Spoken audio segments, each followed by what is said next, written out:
Chapter 13, Nature, the Enjoyer, and Consciousness. Arjuna said, "O my dear Krishna, I wish to know about Prakriti, nature, Purusha, the enjoyer, and the field and the knower of the field, and of knowledge and the object of knowledge." The Supreme Personality of Godhead said, "This body, O son of Kunti, is called the field, and one who knows this body is called the knower of the field." Arjuna was inquisitive about Prakriti, nature, Purusha, the enjoyer, Kshetra, the field, Kshetrajna, its knower, and knowledge and the object of knowledge.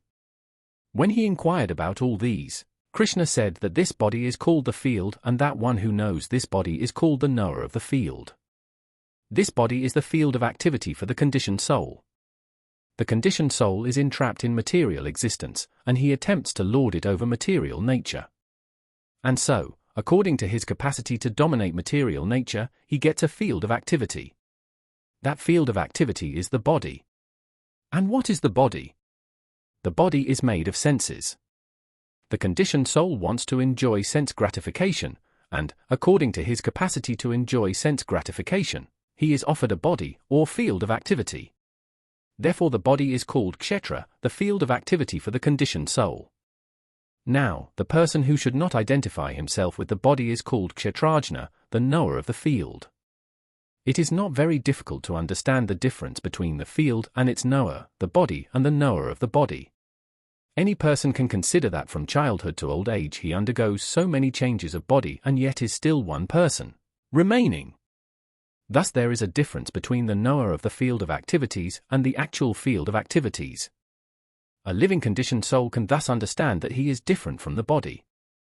It is described in the beginning, Dihinos Smin, that the living entity is within the body and that the body is changing from childhood to boyhood and from boyhood to youth, and from youth to old age, and the person who owns the body knows that the body is changing. The owner is distinctly Kshetrajna. Sometimes we think, I am happy, I am a man, I am a woman, I am a dog, I am a cat. These are the bodily designations of the knower. But the knower is different from the body. Although we may use many articles, our clothes, etc., we know that we are different from the things used. Similarly, we also understand by a little contemplation that we are different from the body. I or you or anyone else who owns the body is called Kshetrajna, the knower of the field of activities, and the body is called Kshetra, the field of activities itself. In the first 6 chapters of Bhagavad Gita, the knower of the body, the living entity, and the position by which he can understand the Supreme Lord are described. In the middle 6 chapters of the Bhagavad Gita, the Supreme Personality of Godhead and the relationship between the individual soul and the supersoul in regard to devotional service are described. The superior position of the Supreme Personality of Godhead and the subordinate position of the individual soul are definitely defined in these chapters. The living entities are subordinate under all circumstances, but in their forgetfulness, they are suffering. When enlightened by pious activities, they approach the Supreme Lord in different capacities, as the distressed, those in want of money, the inquisitive, and those in search of knowledge. That is also described. Now, starting with the 13th chapter, how the living entity comes into contact with material nature, and how he is delivered by the Supreme Lord through the different methods of fruitive activities, cultivation of knowledge, and the discharge of devotional service are explained. Although the living entity is completely different from the material body, he somehow becomes related. This also is explained. O scion of Bharata, you should understand that I am also the knower in all bodies, and to understand this body and its knower is called knowledge. That is my opinion. While discussing the subject of the body and the knower of the body, the soul and the supersoul, we shall find 3 different topics of study: the Lord, the living entity, and matter. In every field of activities, in every body, there are 2 souls, the individual soul and the supersoul. Because the supersoul is the plenary expansion of the Supreme Personality of Godhead, Krishna says, I am also the knower, but I am not the individual knower of the body. I am the superknower. I am present in every body as the Paramatma, or supersoul. One who studies the subject matter of the field of activity and the knower of the field very minutely, in terms of this Bhagavad Gita, can attain to knowledge. The Lord says, I am the knower of the field of activities in every individual body. The individual may be the knower of his own body, but he is not in knowledge of other bodies. The Supreme Personality of Godhead, who is present as the Supersoul in all bodies, knows everything about all bodies. He knows all the different bodies of all the various species of life. A citizen may know everything about his patch of land, but the king knows not only his palace but all the properties possessed by the individual citizens. Similarly, one may be the proprietor of the body individually, but the Supreme Lord is the proprietor of all bodies. The king is the original proprietor of the kingdom, and the citizen is the secondary proprietor. Similarly, the Supreme Lord is the supreme proprietor of all bodies. The body consists of the senses. The Supreme Lord is Hrishikesha, which means the controller of the senses. He is the original controller of the senses, just as the king is the original controller of all the activities of the state. The citizens are secondary controllers. The Lord says, I am also the knower. This means that he is the superknower. The individual soul knows only his particular body. This body is called the kshetra, and within it dwells the owner of the body and the Supreme Lord, who knows both the body and the owner of the body. Therefore he is called the knower of all fields. The distinction between the field of activities, the knower of activities, and the supreme knower of activities is described as follows. Perfect knowledge of the constitution of the body, the constitution of the individual soul, and the constitution of the supersoul is known in terms of Vedic literature as jnana. That is the opinion of Krishna. To understand both the soul and the supersoul as one yet distinct is knowledge. One who does not understand the field of activity and the knower of activity is not in perfect knowledge. One has to understand the position of nature, Purusha, the enjoyer of nature, and Ishvara, the knower who dominates or controls nature and the individual soul. One should not confuse the three in their different capacities. One should not confuse the painter, the painting, and the easel. This material world, which is the field of activities, is nature, and the enjoyer of nature is the living entity, and above them both is the supreme controller, the personality of Godhead. It is stated in the Vedic language, in the Shvetashvatara Upanishad 1.12. Bhakta Bhogyam Preritaram ca matva. Sarvam Proktam Trividam Brahma Mitat. There are three Brahmin conceptions. Prakriti is Brahmin as the field of activities, and the Jiva, individual soul, is also Brahmin and is trying to control material nature, and the controller of both of them is also Brahmin, but he is the factual controller.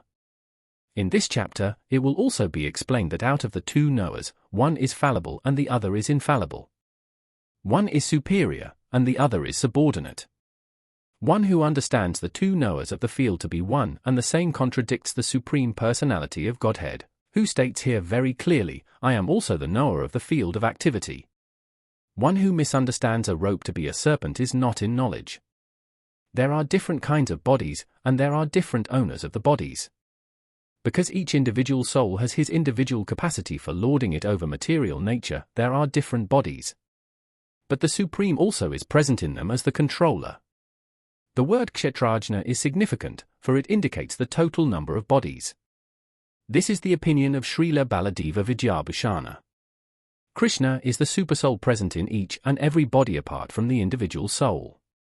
And Krishna explicitly says here that the supersoul is the controller of both the field of activities and the finite enjoyer. In the upcoming verses, it will be explained that out of the two knowers, one is fallible and the other is infallible. One is superior, and the other is subordinate. One who understands the two knowers of the field to be one and the same contradicts the Supreme Personality of Godhead, who states here very clearly, I am also the knower of the field of activity. One who misunderstands a rope to be a serpent is not in knowledge. Now, please hear my brief description of this field of activity and how it is constituted, what its changes are, whence it is produced, who that knower of the field of activities is, and what his influences are.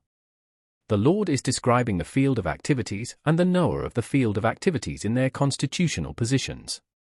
One has to know how this body is constituted, the materials of which this body is made, under whose control this body is working, how the changes are taking place, where from the changes are coming, what the causes are, what the reasons are, what the ultimate goal of the individual soul is, and what the actual form of the individual soul is. One should also know the distinction between the individual living soul and the supersoul, their different influences, their potentials, etc. One just has to understand this Bhagavad Gita directly from the description given by the Supreme Personality of Godhead, and all this will be clarified. But one should be careful not to consider the Supreme Personality of Godhead in every body to be one with the individual soul, the jiva. This is something like equating the potent and the impotent. That knowledge of the field of activities and of the knower of activities is described by various sages in various Vedic writings. It is especially presented in Vedanta Sutra with all reasoning as to cause and effect. The Supreme Personality of Godhead, Krishna, is the highest authority in explaining this knowledge. Still, as a matter of course, learned scholars and standard authorities always give evidence from previous authorities. Krishna is explaining this most controversial point regarding the duality and non-duality of the soul, and the supersoul by referring to a scripture, the Vedanta, which is accepted as authority. First, he says, this is according to different sages. As far as the sages are concerned, besides himself, Vyasadeva, the author of the Vedanta Sutra, is a great sage, and in the Vedanta Sutra duality is perfectly explained. Vyasadeva's father, Parasara, is also a great sage, and he writes in his books of religiosity, Aham Tvam Ca Tathanai, we you, I, and the various other living entities, are all transcendental, although in material bodies. Now we are fallen into the ways of the three modes of material nature according to our different karma. As such, some are on higher levels, and some are in the lower nature. The higher and lower natures exist due to ignorance and are being manifested in an infinite number of living entities. But the supersoul, which is infallible, is uncontaminated by the three qualities of nature and is transcendental. Similarly, in the original Vedas, a distinction between the soul, the supersoul, and the body is made, especially in the Katha Upanishad. There are many great sages who have explained this, and Parasara is considered principal among them. The word Chandabi refers to the various Vedic literatures. The Taittiriya Upanishad, for example, which is a branch of the Yajur Veda, describes nature, the living entity, and the Supreme Personality of Godhead. As stated before, Kshetra in the Taittiriya Upanishad is the field of activities, and there are two kinds of Kshetrajna, the individual living entity and the supreme living entity. As stated Brahmapakam Pratisha, there is a manifestation of the Supreme Lord's energy known as Annamaya, dependence upon food for existence. This is a materialistic realization of the Supreme. Then, in Pranamaya, after realizing the Supreme Absolute Truth in food, one can realize the Absolute Truth in the living symptoms or life forms. In Jnanamaya, realization extends beyond the living symptoms to the point of thinking, feeling, and willing. Then, there is Brahmin realization, called Vijnanamaya, in which the living entity's mind and life symptoms are distinguished from the living entity himself. The next and supreme stage is Anandamaya, realization of the all-blissful nature. Thus, there are 5 stages of Brahmin realization, which are called Brahmapakam.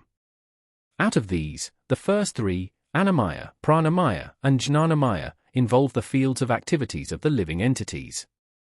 Transcendental to all these fields of activities is the Supreme Lord, who is called Anandamaya.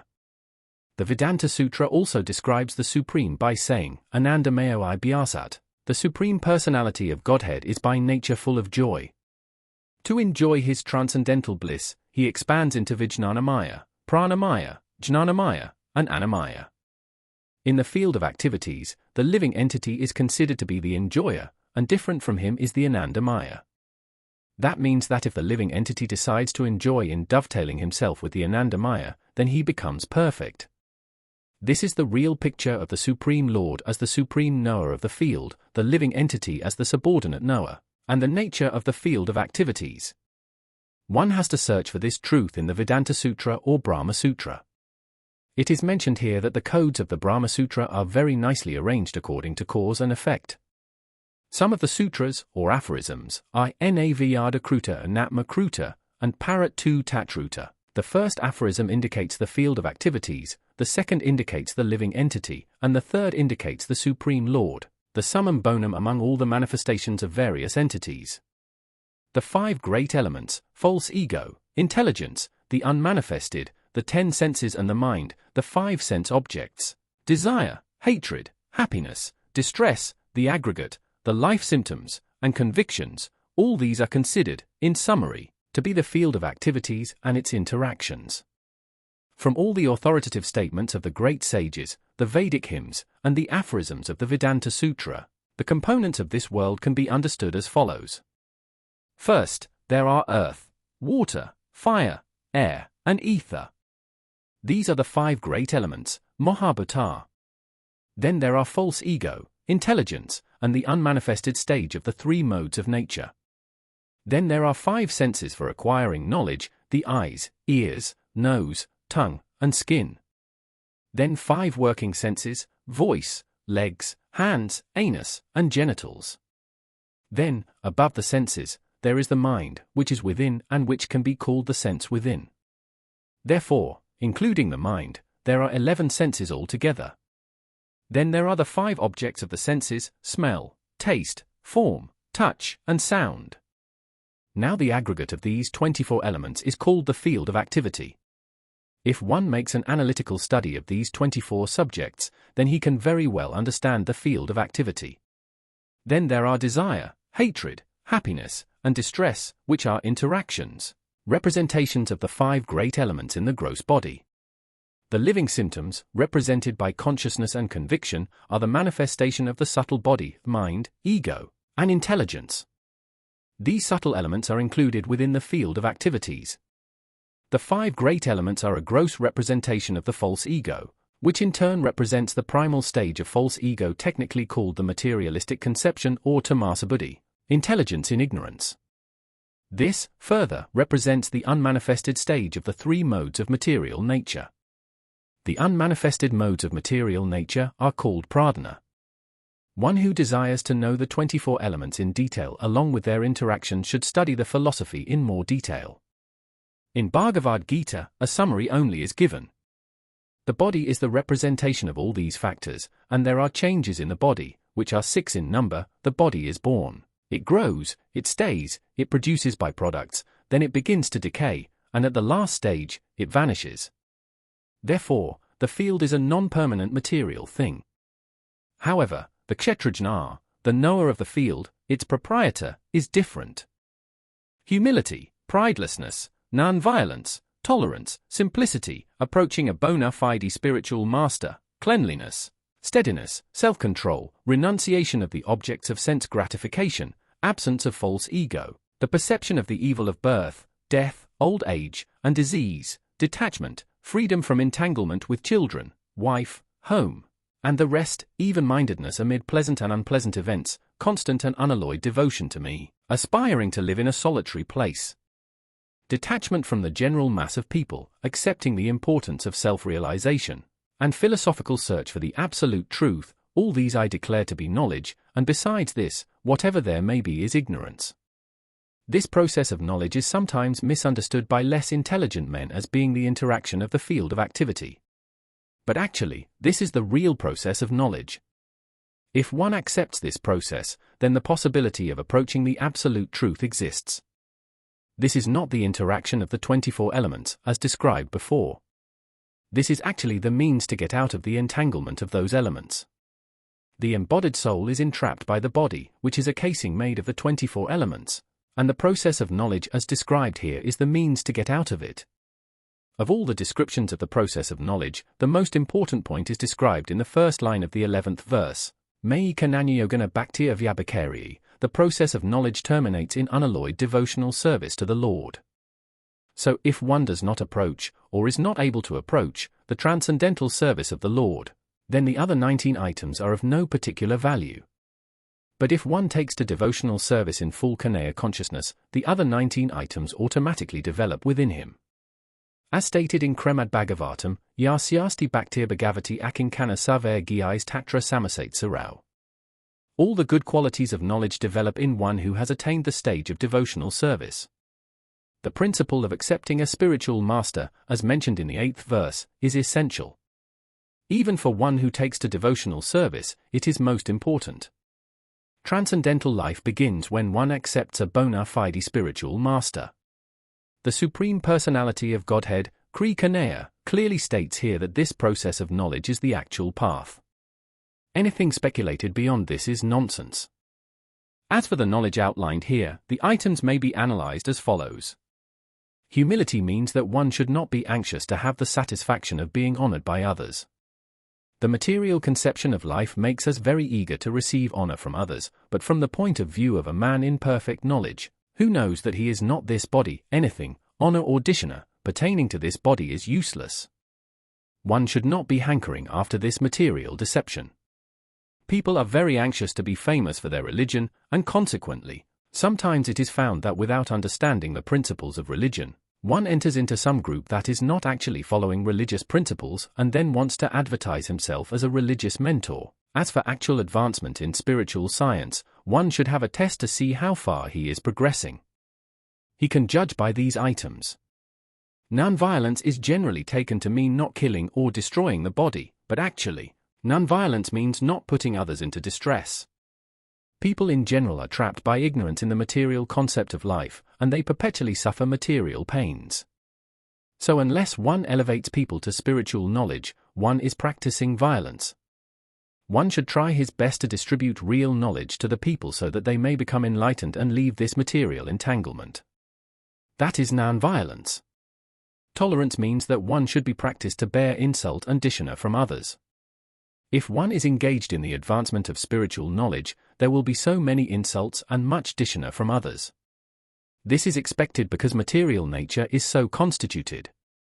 Even a boy like Prahlada, who, only 5 years old, was engaged in the cultivation of spiritual knowledge, was endangered when his father became antagonistic to his devotion.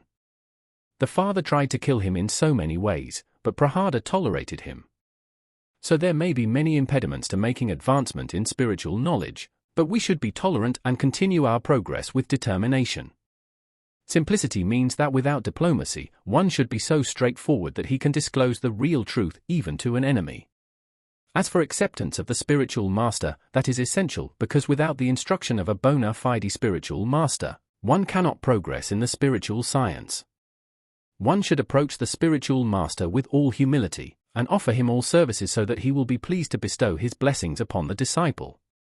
Because a bona fide spiritual master is a representative of Kanaya, if he bestows any blessings upon his disciple, that will make the disciple immediately advanced without the disciples following the regulative principles. Or, the regulative principles will be easier for one who has served the spiritual master without reservation. Cleanliness is essential for making advancement in spiritual life. There are two kinds of cleanliness, external and internal. External cleanliness means taking a bath, but for internal cleanliness, one has to think of Kanaya always and chant Hare Kanaya, Hare Kanaya, Kanaya Kanaya, Hare Hare Rama, Hare Rama, Rama Rama, Hare Hare. This process cleans the accumulated dust of karma from the mind. As for the knowledge outlined here, the items may be analyzed as follows. Humility means that one should not be anxious to have the satisfaction of being honored by others. The material conception of life makes us very eager to receive honor from others, but from the point of view of a man in perfect knowledge, who knows that he is not this body, anything, honor or dishonor, pertaining to this body is useless. One should not be hankering after this material deception. People are very anxious to be famous for their religion, and consequently, sometimes it is found that without understanding the principles of religion, one enters into some group that is not actually following religious principles and then wants to advertise himself as a religious mentor. As for actual advancement in spiritual science, one should have a test to see how far he is progressing. He can judge by these items. Non-violence is generally taken to mean not killing or destroying the body, but actually, non-violence means not putting others into distress. People in general are trapped by ignorance in the material concept of life, and they perpetually suffer material pains. So unless one elevates people to spiritual knowledge, one is practicing violence. One should try his best to distribute real knowledge to the people so that they may become enlightened and leave this material entanglement. That is non-violence. Tolerance means that one should be practiced to bear insult and dishonor from others. If one is engaged in the advancement of spiritual knowledge, there will be so many insults and much dishonor from others. This is expected because material nature is so constituted. Even a boy like Prahlada, who, only 5 years old, was engaged in the cultivation of spiritual knowledge, was endangered when his father became antagonistic to his devotion. The father tried to kill him in so many ways, but Prahlada tolerated him. So there may be many impediments to making advancement in spiritual knowledge, but we should be tolerant and continue our progress with determination. Simplicity means that without diplomacy, one should be so straightforward that he can disclose the real truth even to an enemy. As for acceptance of the spiritual master, that is essential because without the instruction of a bona fide spiritual master, one cannot progress in the spiritual science. One should approach the spiritual master with all humility, and offer him all services so that he will be pleased to bestow his blessings upon the disciple. Because a bona fide spiritual master is a representative of Kanaya, if he bestows any blessings upon his disciple, that will make the disciple immediately advanced without the disciples following the regulative principles. Or, the regulative principles will be easier for one who has served the spiritual master without reservation. Cleanliness is essential for making advancement in spiritual life. There are two kinds of cleanliness, external and internal. External cleanliness means taking a bath, but for internal cleanliness, one has to think of Kanaya always and chant Hare Kanaya, Hare Kanaya, Kanaya Kanaya, Hare Hare Rama, Rama Rama, Hare Hare. This process cleans the accumulated dust of karma from the mind. Steadiness means that one should be very determined to make progress in spiritual life. Without such determination, one cannot make tangible progress. And self-control means that one should not accept anything that is detrimental to the path of spiritual progress. One should become accustomed to this and reject anything that is against the path of spiritual progress. This is real renunciation. The senses are so strong that they are always anxious to have sense gratification. One should not cater to these demands, which are not necessary. The senses should only be gratified to keep the body fit so that one can discharge his duty in advancing in spiritual life. The most important and uncontrollable sense is the tongue. If one can control the tongue, then there is every possibility of controlling the other senses. The function of the tongue is to taste and to vibrate. Therefore, by systematic regulation, the tongue should always be engaged in tasting the remnants of foodstuffs offered to Kanaya and chanting Hare Kanaya. As far as the eyes are concerned, they should not be allowed to see anything but the beautiful form of Kanaya. That will control the eyes. Similarly, the ear should be engaged in hearing about Kanaya and the nose in smelling the flowers offered to Kanaya. This is the process of devotional service, and it is understood here that Bhagavad Gita is simply expounding the science of devotional service. Devotional service is the main and sole objective. Unintelligent commentators on the Bhagavad Gita try to divert the mind of the reader to other subjects, but there is no other subject in Bhagavad Gita than devotional service. False ego means accepting this body as oneself. When one understands that he is not his body and is the spirit soul, he comes to his real ego. Ego is there. False ego is condemned, but not real ego. In the Vedic literature, it is said, Aha Brahmasmi, I am Brahmin, I am spirit. This I am, the sense of self, also exists in the liberated stage of self-realization. This sense of I am is ego, but when the sense of I am is applied to this false body, it is false ego. When the sense of self is applied to reality, that is real ego. There are some philosophers who say we should give up our ego, but we cannot give up our ego because ego means identity. We ought, of course, to give up the false identification with the body. One should try to understand the distress of accepting birth, death, old age, and disease. There are descriptions in various Vedic literatures of birth. In the Srimad Bhagavatam, the world of the unborn, the child's stay in the womb of the mother, its suffering, etc., are all very graphically described. It should be thoroughly understood that birth is distressful.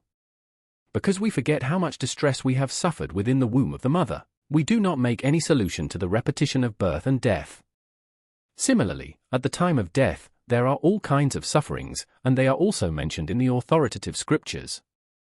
These should be discussed. And as far as disease and old age are concerned, everyone gets practical experience.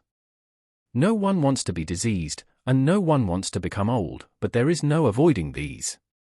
Unless we have a pessimistic view of this material life, considering the distresses of birth, death, old age, and disease, there is no impetus for our making advancement in spiritual life. As for detachment from children, wife, and home, it is not meant that one should have no feeling for these. They are natural objects of affection. But when they are not favorable to spiritual progress, then one should not be attached to them. The best process for making the home pleasant is Kanaya consciousness. If one is in full Kanaya consciousness, he can make his home very happy because this process of Kanaya consciousness is straightforward. One needs only to chant Hare Kanaya, Hare Kanaya, Kanaya Kanaya, Hare Hare Hare Rama, Hare Rama, Rama Rama, Hare Hare, accept the remnants of foodstuffs offered to Kanaya, have some discussion on books like Bhagavad Gita and Srimad Bhagavatam, and engage oneself in deity worship. These 4 things will make one happy. One should train the members of his family in this way. The family members can sit down morning and evening and chant together Hare Kanaya, Hare Kanaya, Kanaya Kanaya, Hare Hare Hare Rama, Hare Rama, Rama Rama, Hare Hare. If one can mold his family life in this way to develop Kanaya consciousness, following these 4 principles, then there is no need to change from family life to renounced life. But if it is not congenial, not favorable for spiritual advancement, then family life should be abandoned. One must sacrifice everything to realize or serve Kanaya, just as Arjuna did. Arjuna did not want to kill his family members, but when he understood that these family members were impediments to his Kanaya realization, he accepted the instruction of Kanaya and fought and killed them. In all cases, one should be detached from the happiness and distress of family life, because in this world, one can never be fully happy or fully miserable. Happiness and distress are concomitant factors of material life. One should learn to tolerate, as advised in Bhagavad Gita. One can never restrict the coming and going of happiness and distress, so one should be detached from the materialistic way of life and be automatically equipoised in both cases. Generally, when we get something desirable, we are very happy, and when we get something undesirable, we are distressed. But if we are actually in the spiritual position, these things will not agitate us. To reach that stage, we have to practice unbreakable devotional service. Devotional service to Kanaya without deviation means engaging oneself in the 9 processes of devotional service, chanting, hearing, worshipping, offering respect, etc., as described in the verse of the 9th chapter. That process should be followed.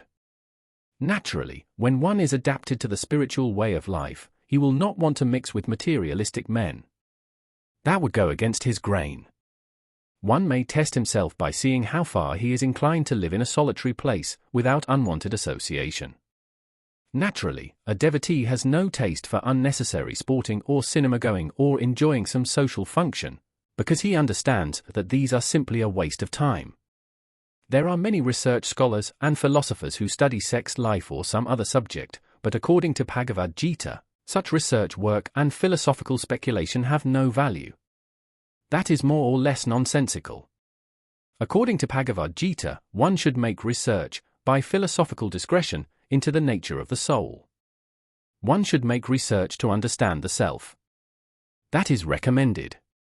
As far as self-realization is concerned, it is clearly stated here that Bhakti Yoga is especially practical.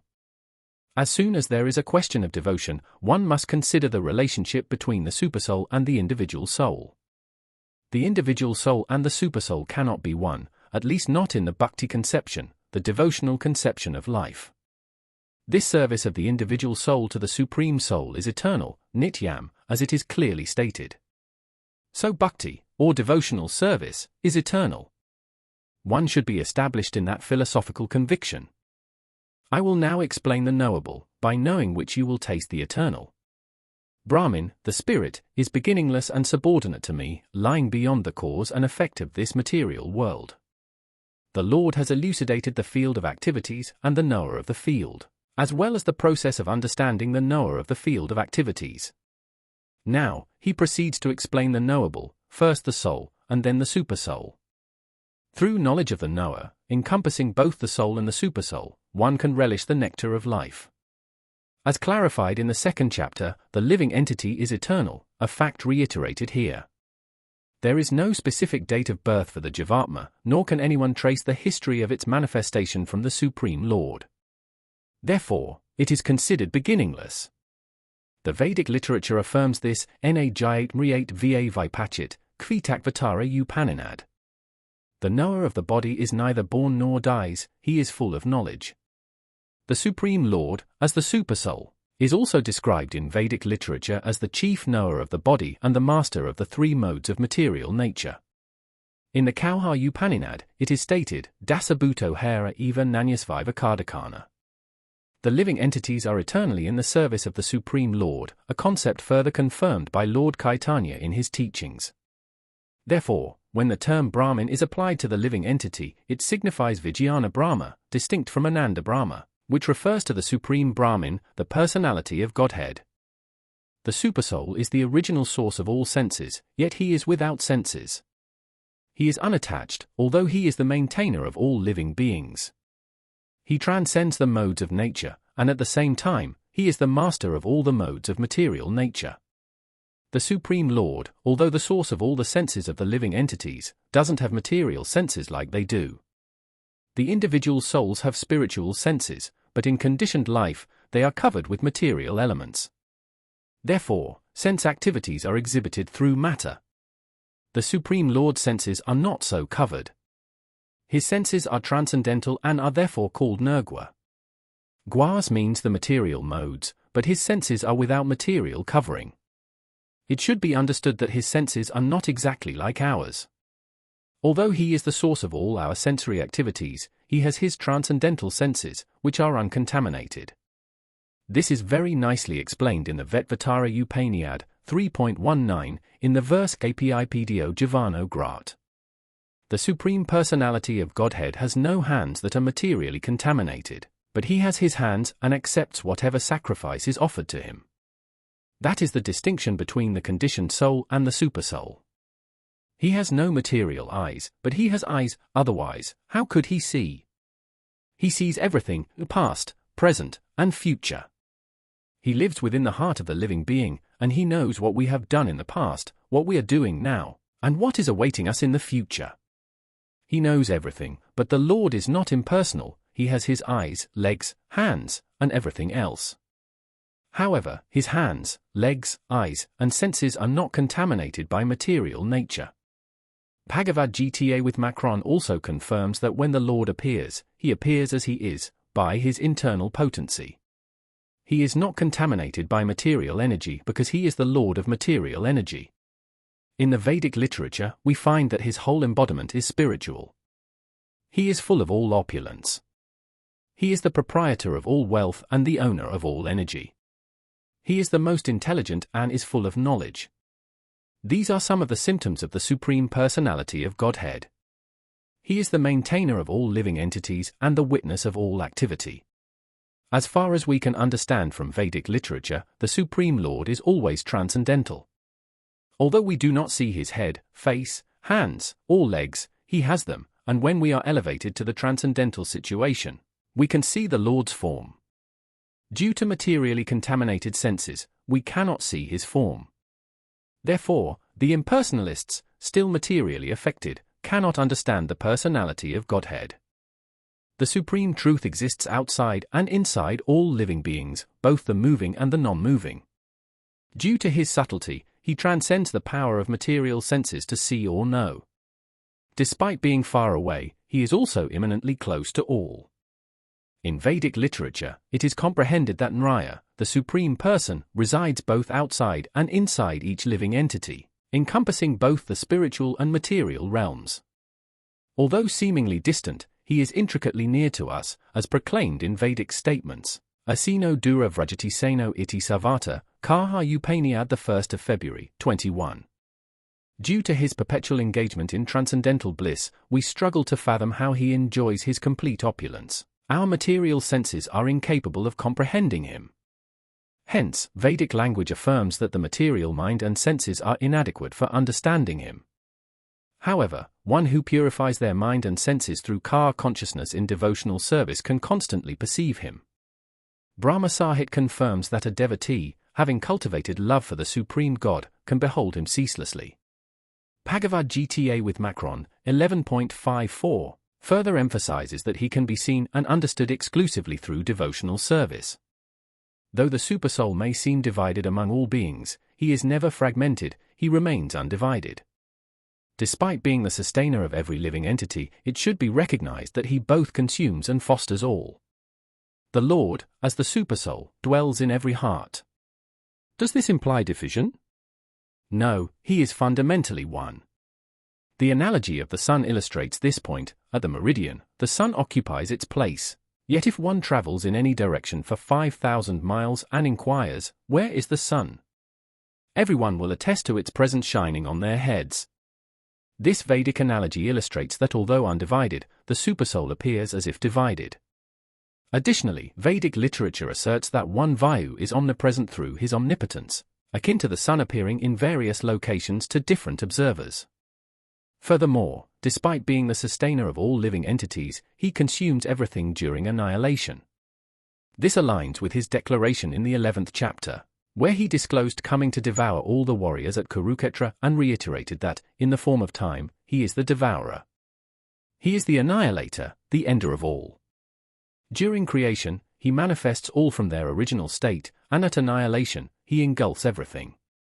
Vedic hymns confirm that he is the origin of all living entities and the resting place for all. After creation, everything abides in his omnipotence, and after annihilation, everything returns to repose in him. These affirmations are echoed in the Vedic hymn, Yato va imni bhni jayante yena jtni javanti yat priyanti abhisavianti tad brahma tad vijijansasva, Taiteriya upaniad. He is the source of light in all luminous objects, beyond the darkness of matter, and is unmanifested. He embodies knowledge, serves as the object of knowledge, and is the ultimate goal of knowledge, situated in everyone's heart. The Supersoul, the Supreme Personality of Godhead, serves as the source of light in all luminous entities such as the sun, moon, and stars. Vedic literature reveals that in the spiritual realm, there is no requirement for the sun or moon as the effulgence of the Supreme Lord pervades. In the material world, this divine radiance, known as Brahma Jyoti, is veiled by the Mahat Tattva and material elements. Therefore, in the material domain, we rely on sources like the sun, moon, and electricity for illumination. In the spiritual world, such external means are unnecessary. Vedic literature asserts that everything is illuminated by his luminous effulgence. It is evident, therefore, that his abode is not in the material world but in the far-reaching spiritual sky, as corroborated by Vedic texts. As mentioned in the Vedic literature, Kvitakvatara Upaninad 3.8, Adityavarya Tamasor Parastat, he is eternally luminous, analogous to the sun, yet infinitely beyond the darkness of the material world. His knowledge is transcendental, concentrated as Brahmin, transcendental knowledge. For one desiring to be transferred to the spiritual world, the Supreme Lord, residing in everyone's heart, imparts knowledge. A Vedic mantra, Kvitakvatara Upaninad 3.17, emphasizes surrendering unto the Supreme Personality of Godhead for liberation. Regarding the ultimate goal of knowledge, Vedic literature confirms, Tam eva viditvati matyam eti, meaning one transcends the cycle of birth and death only by knowing him, Kvitakvatara Upaninad. He, as the Supreme Controller, resides in everyone's heart. The Supreme has hands and legs dispersed everywhere, a quality not applicable to the individual soul. Hence, it is acknowledged that there are two knowers of the field of activity, the individual soul and the Supersoul. While one's hands and legs have a localized presence, Krishna's hands and legs are omnipresent, affirmed by the Kvitakvatara Upaninad statement, Savasya Prabhu Mikana Savasya Kariya Bahot. This underscores that the Supreme Personality of Godhead, the Supersoul, is the master of all living entities and their ultimate refuge. Therefore, the distinction between the Supreme Supersoul and the individual soul is undeniable. Thus, I have succinctly described the field of activities, the body, knowledge, and the knowable. Only my devoted followers can fully comprehend this and attain my divine nature. The Lord has provided a summary description of the body, knowledge, and the knowable, consisting of the knower, the knowable, and the process of knowing, collectively known as Vijna, or the science of knowledge. Unadulterated devotees of the Lord alone can directly grasp perfect knowledge, while others remain incapable. Monists propose the unity of these three at the ultimate stage, a view rejected by devotees. Knowledge and its development entail understanding oneself in Krishna consciousness. As we currently operate under material consciousness, transitioning all awareness to Krishna's activities, recognizing Krishna as everything, leads to genuine knowledge. In other words, knowledge is a preliminary stage in understanding devotional service perfectly, a concept elaborated further in the 15th chapter. In summary, verses 6 and 7 analyze the material elements and certain life symptoms, forming the body or field of activities. Verses 8 through 12 describe the process of knowledge for understanding both knowers of the field, the soul and the supersoul. Verses 13 through 18 delve into the soul and the Supreme Lord or the supersoul. These three elements, body, process of understanding, and both the soul and the supersoul, are expounded. It's emphasized that only unwavering devotees can distinctly comprehend these aspects.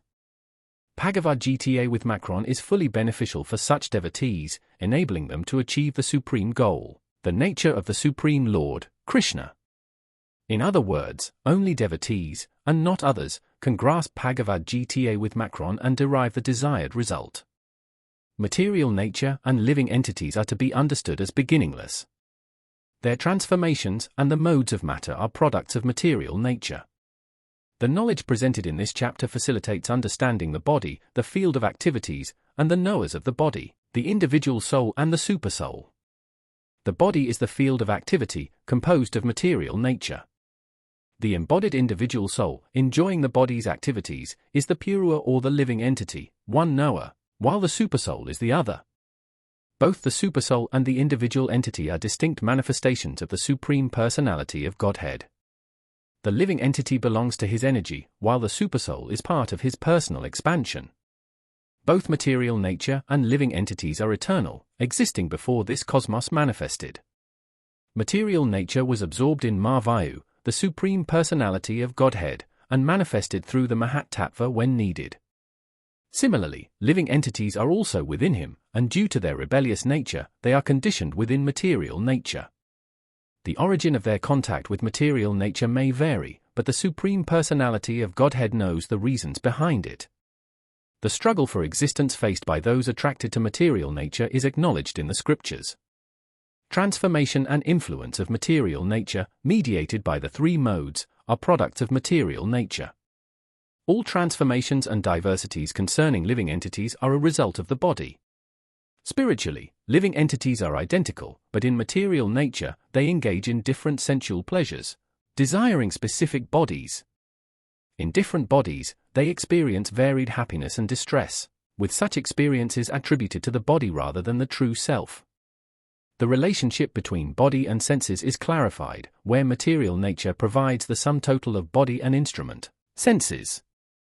Living entities are blessed or damned according to past desires and activities. One attains residential quarters and experiences based on past deeds. The living entity becomes subject to the laws of nature once placed in a particular body, having no power to alter those laws. The analogy of an entity placed in the body of a dog or hog illustrates how the entity must act according to the body's nature.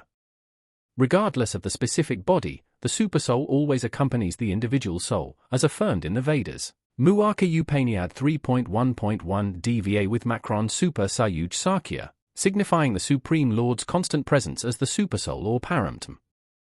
The living entity in material nature follows the ways of life, enjoying the three modes of nature due to his association with that material nature. Consequently, he encounters both good and evil among various species. This verse elucidates how living entities undergo transmigration from one body to another, comparing it to changing attire. Such transitions are driven by attachment to material existence, resulting in continuous transmigration as long as captivation by this false manifestation persists. The desire to dominate material nature leads to undesirable circumstances, prompting rebirth in different species based on material desires. This cycle persists as the entity considers itself the master of circumstances while being under the influence of material nature. The variety in bodily forms arises from association with the different modes of nature. To break free from this cycle, one must rise above the three material modes and attain a transcendental position, known as Krishna consciousness. Only by becoming situated in Krishna consciousness can one overcome material desires that have lingered since time immemorial.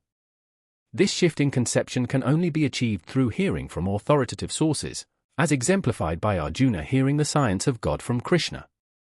By submitting to this hearing process, the entity gradually diminishes its desire to dominate material nature and proportionally experiences spiritual happiness.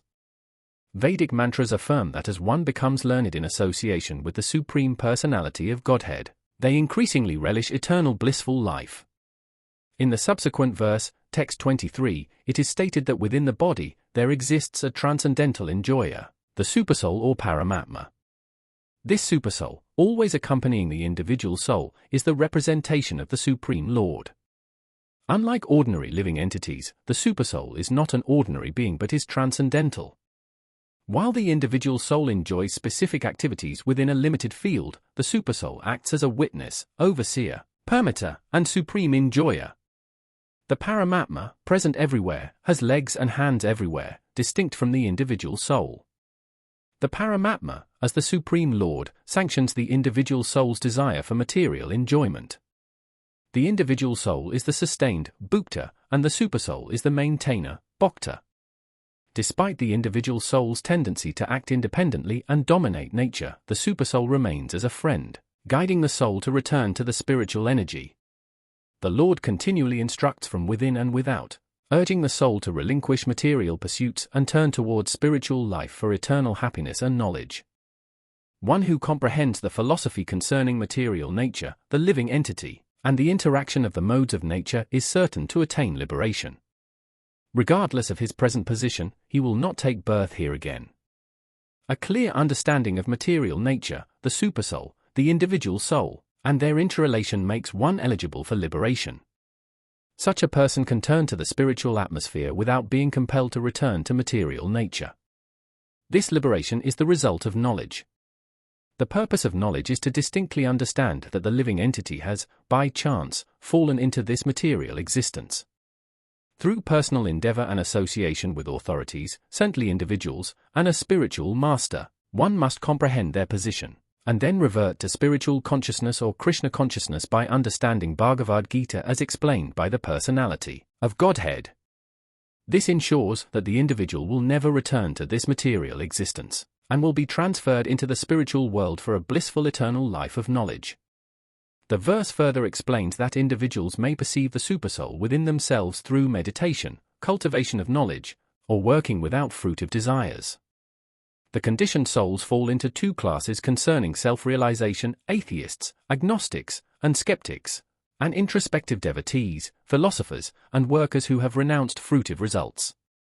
Only the devotees of the Supreme Personality of Godhead are best situated in spiritual understanding, as they recognize the existence of the spiritual world and the all-pervading Godhead, the Supersoul.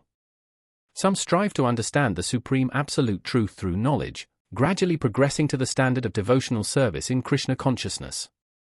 Those who work without fruitive results and those who engage in meditation or cultivation of knowledge are also perfect in their attitudes. The verse emphasizes that some individuals, due to their inclination to hear from authorities, even if not conversant in spiritual knowledge, begin worshipping the Supreme Person upon hearing about him from others. This tendency to hear from authorities allows them to transcend the cycle of birth and death. The verse is particularly relevant in modern society, where there is often a lack of education in spiritual matters. Lord Caitanya stressed the importance of hearing, especially the transcendental vibration of the Hare Krishna mantra, as a means of progress. In the absence of philosophical knowledge, the common man can advance simply by hearing from realized souls.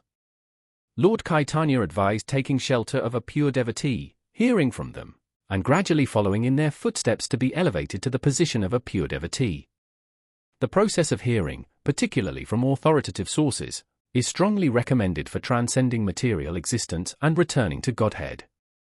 O Chief of the Bratas, understand that everything in existence, both the moving and the non-moving, is merely a combination of the field of activities and the knower of the field. This verse elucidates the relationship between material nature and the living entity. It emphasizes that everything, whether non-moving entities like trees and mountains or moving entities, is essentially a combination of material nature and the superior nature, the living entity. The touch of the superior nature, the living entity, is essential for the growth and existence of all things. The Supreme Lord controls both superior and inferior natures, being the creator of material nature and the placer of the superior nature within it. Seeing the supersoul accompanying the individual soul in all bodies, and understanding that neither the soul nor the supersoul within the destructible body is ever destroyed, signifies true perception. Such understanding is facilitated by good association and the guidance of a genuine knower of spiritual subjects. Those without such association remain ignorant and perceive only the body, erroneously thinking that everything concludes with its destruction. However, after the body's demise, both the soul and the supersoul persist, existing eternally in various moving and non-moving forms. The term paramesvara is sometimes interpreted as the individual soul, as the soul is the master of the body and transfers to another form after its destruction. Alternatively, some interpret paramesvara as the supersoul. In either case, both the supersoul and the individual soul continue to exist without being destroyed. Observing the supersoul present equally everywhere, in every living being, prevents one from degrading their mind and enables them to approach the transcendental destination. Realizing that the Supreme is present in his parent manifestation everywhere, allows one to transcend a destructive mentality and gradually progress toward the spiritual realm. When the mind turns to the supersoul, spiritual understanding advances. Recognizing that bodily activities are carried out by the body, created by material nature under the guidance of the supersoul, leads to actual vision. This perspective differentiates the self from bodily activities, realizing that the body, a machine designed by the Supreme Lord, is meant to fulfill desires. A developed transcendental vision separates the living entity from bodily activities, making one an actual seer. When one ceases to see different identities based on various material bodies and comprehends the expansion of beings everywhere, they attain the Brahmin conception. True vision is attained when one sees that various bodies arise due to the different desires of the individual soul, and do not inherently belong to the soul itself. This spiritual vision sees beyond material differentiations, and enables the development of Krishna consciousness in one's spiritual identity. Subsequent verses will explain how such a person perceives things. A faithful individual should initially seek good association to hear about God and gradually gain enlightenment. Accepting a spiritual master facilitates learning to distinguish between matter and spirit, serving as a stepping stone for spiritual realization. The spiritual master imparts various instructions to guide students in transcending material concepts of life. By understanding that the body is matter, consisting of 24 elements, and recognizing the soul and supersoul, one becomes eligible for a transfer to the spiritual world. Contemplation and realization of these teachings are crucial, and one should strive for a complete understanding of this chapter with the assistance of the spiritual master. Thus conclude the Bhaktivedanta purports to the 13th chapter of the Bhagavad Gita with Macron, addressing nature, the enjoyer, and consciousness.